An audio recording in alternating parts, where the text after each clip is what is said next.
If we were to flesh this out into a paragraph of how it would sound, it wouldn't sound too bad.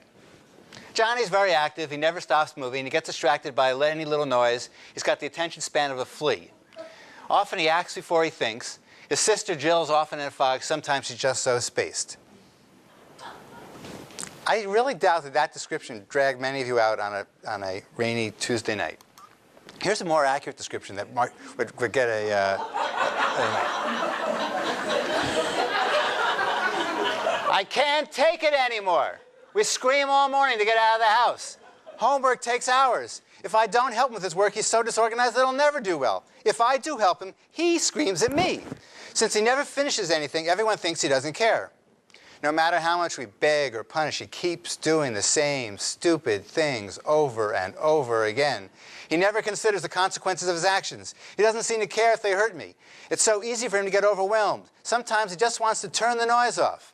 He's so inflexible and then blows up over anything. He gets me so angry that I scream back, which makes everything even worse. Now that he's getting older, the lies and the cursing are getting worse too. I know he has trouble paying attention. He's been diagnosed with that ADHD thing. He's got that inattention problem. Okay, but why does he have all these other problems as well? And what I want to point out is that for many kids with ADHD, these are not also ran symptoms. It's just defining ADD as being about short attention span is just a very incomplete way of defining it. And this is a much more typical child with ADHD.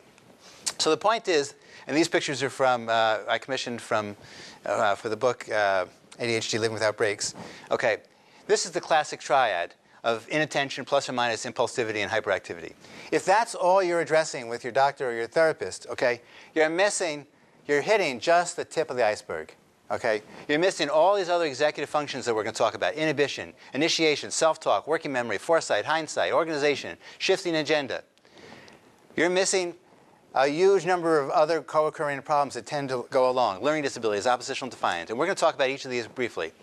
And then you're missing the family issues. So if all you're talking about, how's his attention span?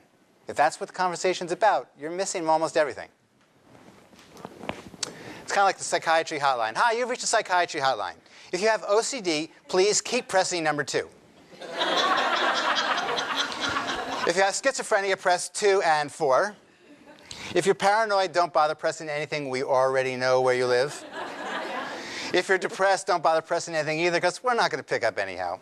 And if you have ADHD, press the shiniest button.